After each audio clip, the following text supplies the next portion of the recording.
Several Texas counties have declared or will soon declare a border invasion in a move that is meant to pressure Governor Greg Abbott to issue a similar declaration. Comes as the number of illegal alien encounters along the U.S.-Mexico border hit another record in May against the American people's will, 235,000. Goliad County, Texas Sheriff Roy Boyd was one of the people who spoke at yesterday's press conference, and he's joining us now. Sheriff, it's always great to see you. We know the governor's support is critical for what you're trying to do, so we reached out to his office, and here is how he responded to us. Quote, all strategies remain on the table as Texas continues stepping up in the federal government's absence.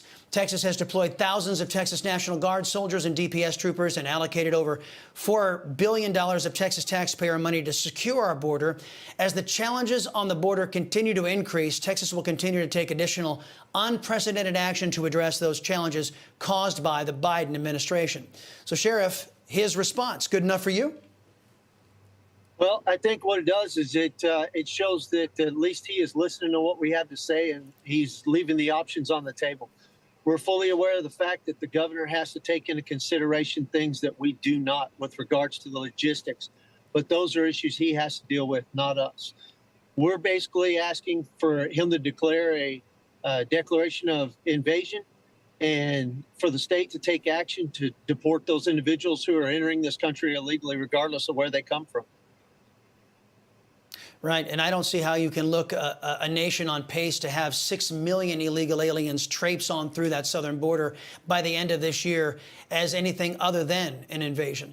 But I know that that's a legal term of art and a constitutional term of art that has to be addressed by those in positions of authority. Meantime, next door in Arizona, a couple of states over, the Department of Justice is suing the state over a law that would require residents to provide proof of citizenship in order to vote in elections.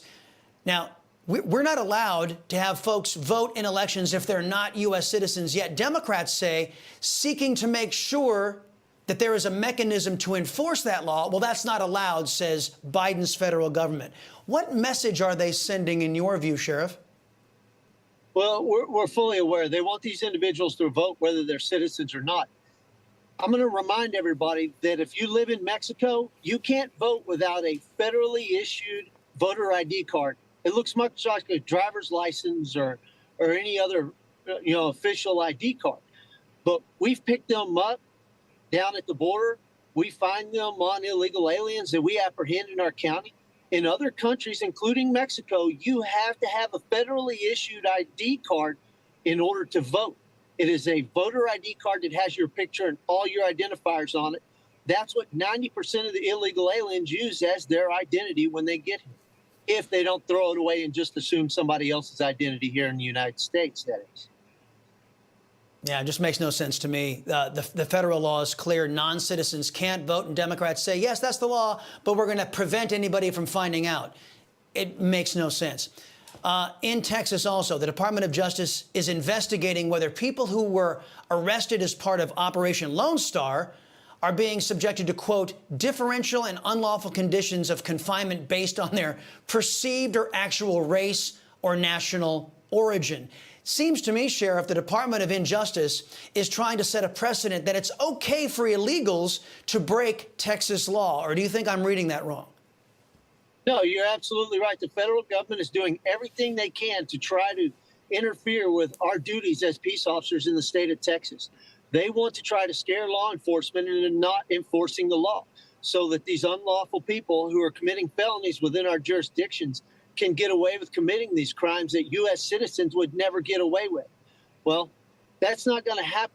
We're still going to uphold the law regardless of how hard the federal government tries to bring illegal aliens in and transition us from a republic to a Marxist state, because we all know that that's what the objective is, and we're not going to tolerate it.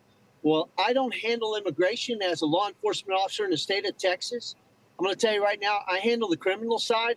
And these people are committing numerous felonies on their way here and when they get here, and we're not going to put up with it. You break the law in Goliad County, then you're going to go to jail. I mean, my message is simple.